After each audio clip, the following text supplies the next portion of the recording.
Hi friends, आज हम जानते हैं लोकपाल ए बॉडी के बारे में। ये लोकपाल के बारे में आज हमें जानने की क्या ज़रूरत हो गई कि एक करंट इवेंट है कि president administers oath of office to justice Pinaki Chandra Ghosh as Lokpal chief. So Lokpal chief justice Pinaki Chandra Ghosh को प्रेसिडेंट ने ओथ ऑफ ऑफिस दिलवाया। तो ये क्या स्पेशल क्या है?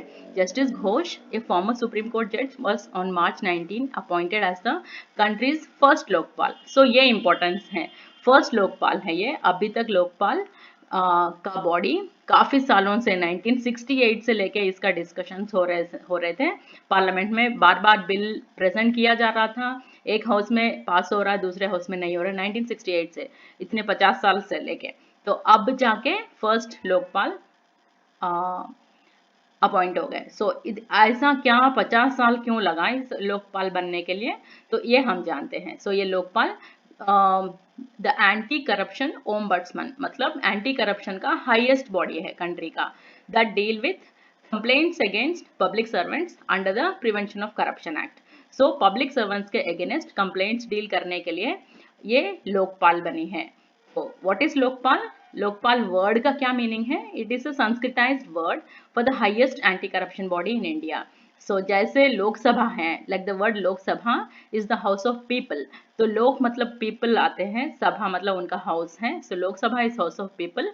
लोकपाल इज लोक को पालन करने वाला, पालने वाला, मतलब care taker of people. So Lokpal is an authority that consist of 1 chairperson and 8 members। तो 8 मेंबर्स कौन होते हैं? 4 जुडिशियल मेंबर्स होते हैं, मतलब जजेस होते हैं, और 4 नॉन जुडिशियल मेंबर्स होते हैं जो एमिनेंट पर्सन्स हैं, जो एंटी करप्शन उस पॉलिसी मेकिंग में या पब्लिक एडमिनिस्ट्रेशन में, इस तरह के बैंकिंग, फाइनेंसिंग, इन चीज़ों में जो स्पेशलिस्ट होते हैं वो होते हैं 4 नॉन जुडिशियल, एक चेयरपर्सन। सो ये सब कौन होते हैं, क्या है, ये देखते हैं। लोकपाल मतलब एक पर्सन नहीं है, एक बॉडी है, उसमें एक चेयरपर्सन और 8 मेंबर्स होते हैं। ये पिनाकी, जस्टिस पिनाकी चंद्र घोष, इनको लोकपाल का चेयरपर्सन बनाया गया।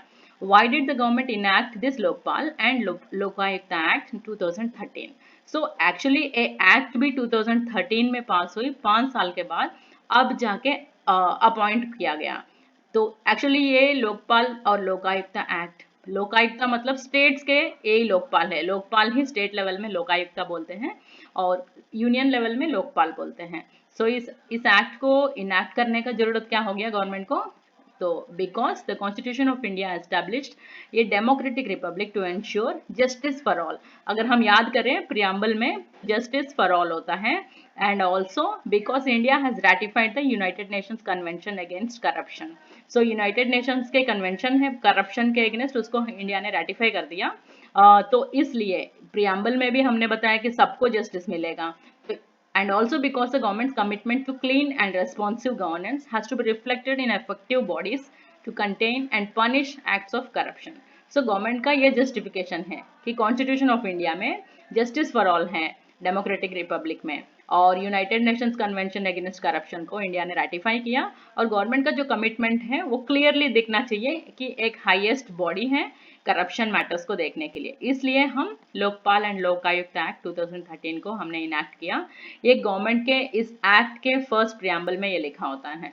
Who are the public servants covered by the act? यहाँ हमने देखा ना, complaints against public servants under prevention of corruption act. तो ये पब्लिक सर्वेंट्स क्या होता है? Who are the public servants? The Lokpal has jurisdiction to inquire into allegations of corruption against anyone who is और हैज बीन प्राइम मिनिस्टर। सो ये सबसे top से लेके शुरू हो रही है लोकपाल। तो लोकपाल का जूरिसडिक्शन, प्राइम मिनिस्टर जो करंट प्राइम मिनिस्टर हो सकते हैं, फॉर्मर प्राइम मिनिस्टर हो सकते हैं, और a minister in the union government, current भी फॉर्मर भी, और ए मेंबर ऑफ पार्लियामेंट, ये भी करंट भी फॉर्मर भी, as well as officials of the union government under groups A B C D. Group A officer मतलब वहां से टॉप से लेके डी ऑफिसर्स तक यूनियन गवर्नमेंट के, and also covered are chairpersons, members, officers and directors of any board, corporation, society, trust or autonomous body either established by an act of parliament or wholly or partly funded by the center।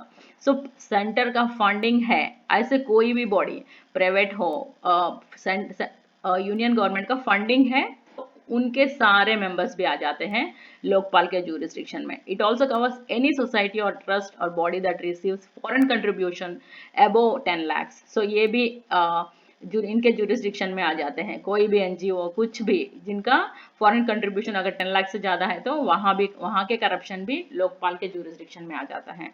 Lokpal but has no jurisdiction on armed services who are under separate laws. So army, air force, navy, coast guard, इन सब के ऊपर लोकपाल को jurisdiction नहीं है क्योंकि उनका वो सेपरेट एक्ट्स में कवर करते हैं. अगर वो लोग रिफर करें तब इनका jurisdiction आ जाता है. What are the offenses covered under Prevention of Corruption Act? क्योंकि हमने यहाँ देखा कि to deal with complaints against public servants का डेफिनेशन हमने देख लिया कौन कौन आते हैं, लेकिन under the prevention of corruption act. So ये प्रिवेंशन ऑफ करप्शन एक्ट में क्या क्या ऑफेंसेस हैं.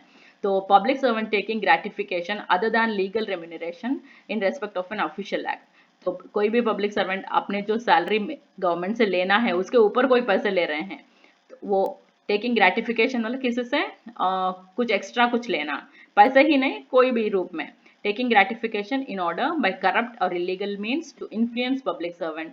सो taking gratification for exercise of personal influence with public servant, किसी से हम करवाएंगे काम करके ऐसे पैसे लेना. तो इस तरह के सारे ये criminal misconduct by public servant, ये सारे ऑफेंसेस कवर करते हुए पब्लिक सर्वेंट्स अगर कोई करे, PM, current PM, former PM करे, तो इन सब मिनिस्टर्स करे, वो सब लोकपाल के jurisdiction में आ जाते हैं.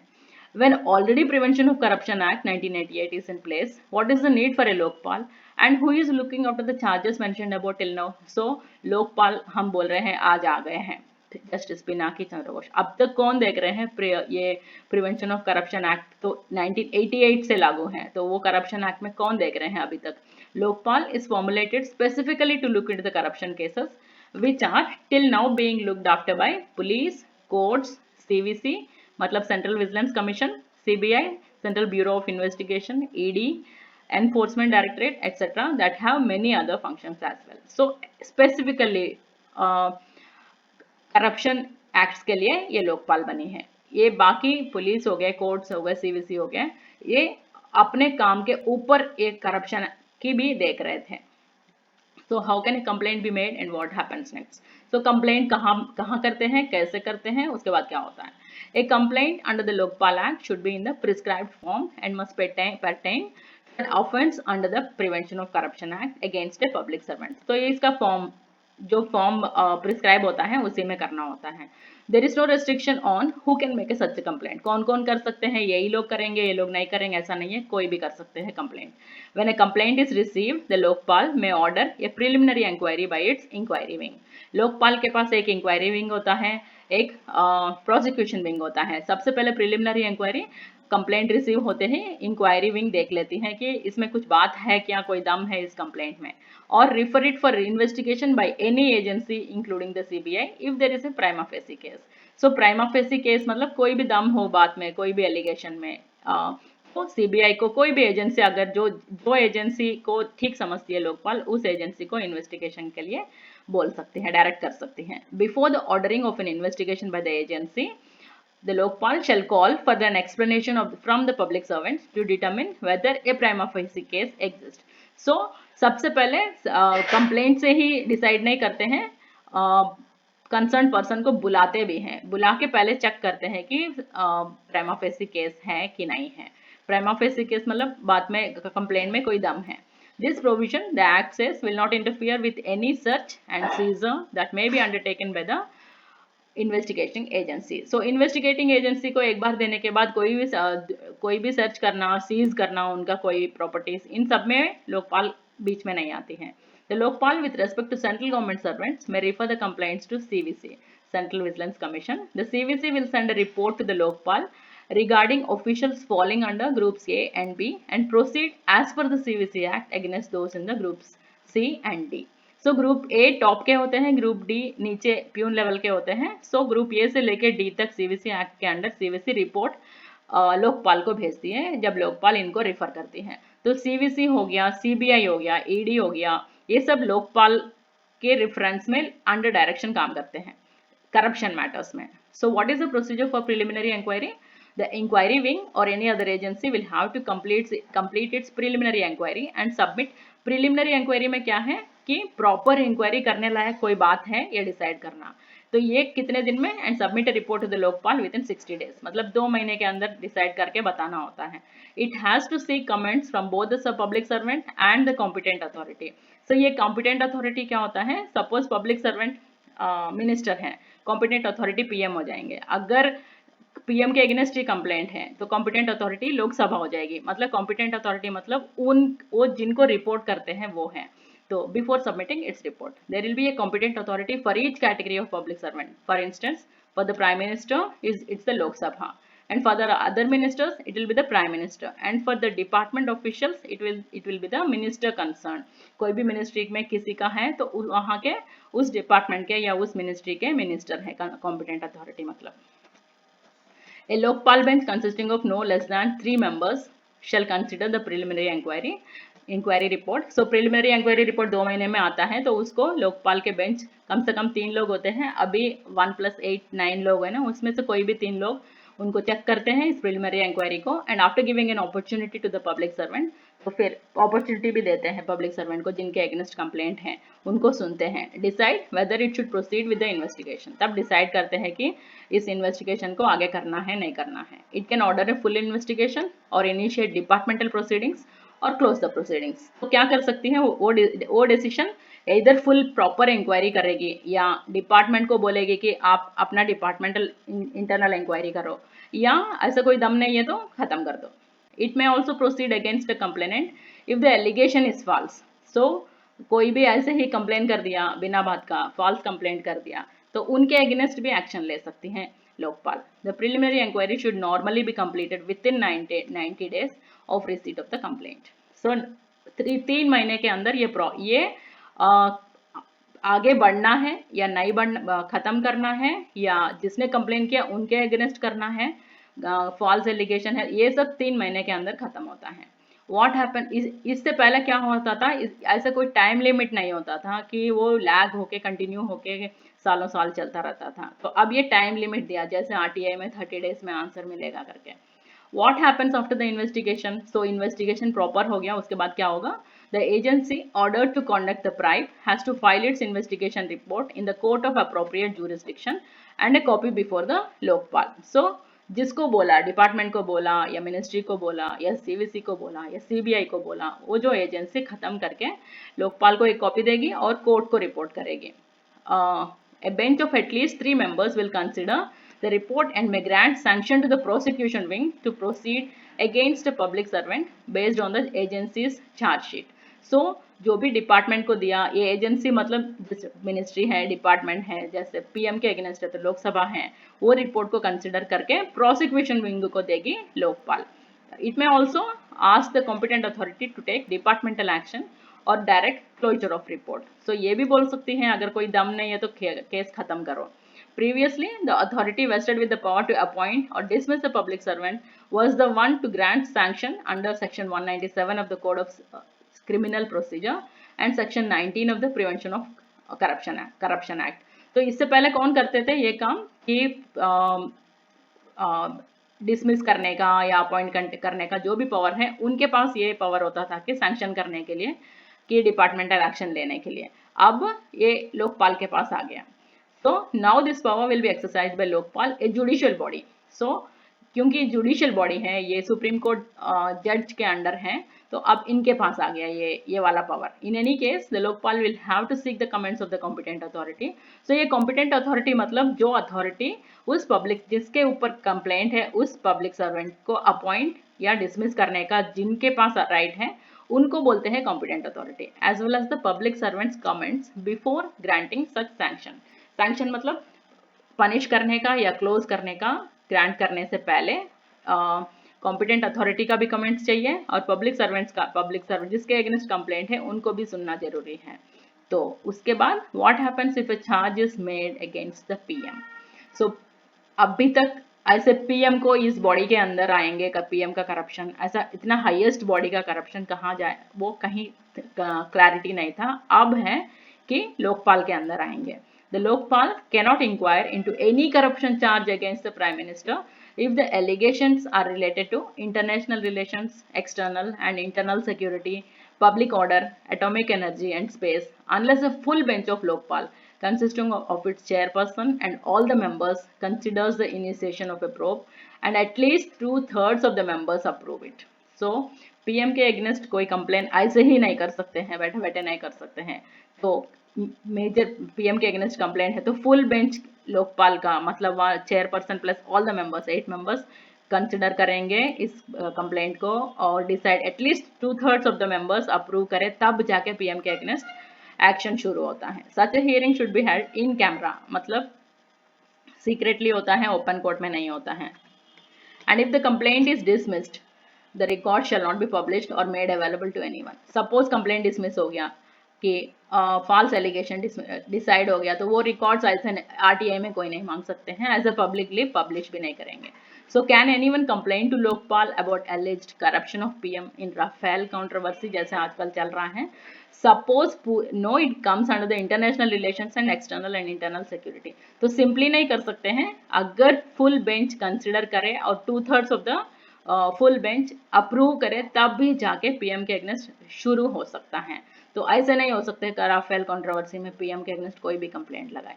तो from where was the concept of Lokpal was borrowed? ये लोकपाल का कॉन्सेप्ट कहाँ से आ गया?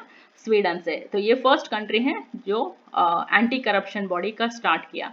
उसके बाद हम सेकंड है क्या? ऐसा नहीं है। उसके बाद ऑलरेडी 133 कंट्रीज में ये वाली सिस्टम है, हम 134th हैं। Is it a constitutional body और ए स्टैट्यूटरी बॉडी? तो ये लोकपाल जो है कॉन्स्टिट्यूशन को अमेंड करके कॉन्स्टिट्यूशनल बॉडी बनाया या एक्ट के थ्रू स्टैट्यूटरी बॉडी बनाया। सो लोकपाल एंड लोकायुक्ता एक्ट 2013 में इनैक्ट किया, इसलिए ये स्टैट्यूटरी बॉडी है, कॉन्स्टिट्यूशनल बॉडी नहीं है। It's a statutory body enacted by the parliament in 2013 as the Lokpal and the Lokayukta Act 2013. Lokpal looks at the corruption at the center and Lokayukta looks at corruption at the state level. So how is the social activist and Gandhian Anna Hazare related to Lokpal? So जब भी लोकपाल की बात आती है, अन्ना हजारे की भी बात आती है। क्यों? It is Anna Hazare's fast unto death in the Ramlila Maidan in New Delhi in 2011 that gave the required push for the Lokpal, which was in the pipeline since 1968.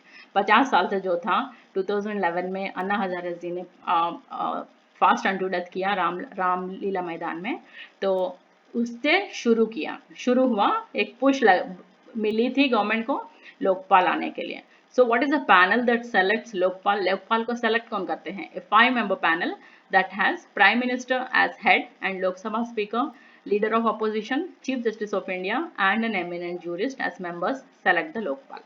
So who can become the chairperson of Lokpal? So ये लोकपाल बनने के लिए eligibility किसको है? Any former Chief Justice of India or a former Supreme Court judge or any eminent person with impeccable integrity and experience of at least 25 years in anti-corruption policy, vigilance matters or public administration etc. Finance, banking, इस तरह से इसमें ऐसे चीज़ों में 25 years का experience कम से कम हो, ऐसे कोई पर्सन जो जज होने की जरूरत भी नहीं है, या फॉर्मर चीफ जस्टिस भी हो सकते हैं या फॉर्मर सुप्रीम कोर्ट जज भी है। तो अभी फर्स्ट लोकपाल जो बने थे जस्टिस पिनाकी चंद्र घोष, ये फॉर्मर सुप्रीम कोर्ट जज है। तो who can become members of Lokpal? So chairperson का एलिजिबिलिटी वो है, तो मेंबर्स का क्या है? A judicial member should be a former supreme court जज और a high court chief justice, and a non-judicial member can be any eminent person as explained above. तो यहाँ 25 years एंटी करप्शन पॉलिसी, इनका ये experience में non judicial members आ जाते हैं। Judicial members farmer supreme court जज या हाई कोर्ट चीफ जस्टिस हो सकते हैं। तो at least half of the members, मतलब 1 + 8 9 मेंबर्स में कम से कम half should be from SC, ST, OBC, minorities and women, इनमें से लेते हैं। एक वुमन भी है हाँ जो फर्स्ट पैनल में। So what is the terms and tenure of Lokpal? तो कितने साल के लिए लोकपाल है, इनको सैलरी क्या है, कितना मिलता है, इनका स्टेटस क्या है? Salary is equivalent to Chief Justice of India for the chairperson and Supreme Court judges for the members. Tenure is 5 years or till attaining the age of 70 years. So can the chairperson or members of the Lokpal take up any post-retirement assignments? Post-retirement assignments, तो लोकपाल से retire होने के बाद कोई ले सकते हैं क्या और कोई पोस्ट ले सकते हैं? No, if they wish to contest elections, they can after 5 years of relinquishing the post, 5 साल के बाद इनको इस पोस्ट को छोड़ने के बाद 5 साल के बाद चाहे तो इलेक्शन कंटेस्ट कर सकते हैं। और member, suppose a member of the Lokpal gets appointed as chairperson, chairperson retire होने के बाद और कोई पोस्ट नहीं है, अगर मेंबर को चेयरपर्सन पोस्ट किया after completing 3 years of his tenure, एक मेंबर का 3 साल होने के बाद उनको चेयरपर्सन बनने का मौका दिया, तो how long will he stay on as chairperson? 2 more years, overall 5 years will be maintain. ये नहीं है कि एज मेंबर 5 years रहेंगे फिर एज चेयरपर्सन 5 years रहेंगे, ओवरऑल मेंबर चेयरपर्सन इन सारे कोई भी पोस्ट हो 5 साल मैक्सिमम है। Who are the functionaries of the Lokpal? So इस लोकपाल बॉडी में सिर्फ एक चेयरपर्सन और 8 मेंबर्स होते हैं, या और कोई कौन कौन होते हैं वहाँ? The Lokpal will have a secretary who will be appointed by the Lokpal chairperson from a panel of names prepared by the central government. So secretary to the Lokpal मतलब IAS officers, जो senior IAS officers होते हैं, जैसे ministry का secretary होते हैं senior most officer, ऐसे लोकपाल के लिए भी एक सेक्रेटरी होंगे। The secretary will be of the rank of secretary to the government of India. The Lokpal will have to appoint an inquiry wing headed by a director of inquiry and a prosecution wing headed by a director of prosecution. Until these officers are appointed, the government will have to make available officers and staff from its ministries and departments to conduct preliminary inquiries and pursue prosecutions. जब तक इस inquiry wing और इस prosecution wing के directors appoint हो जाए, उनके staff appoint हो जाए, तब तक इस लोकपाल के लिए officers और staff ministries से department से लेंगे।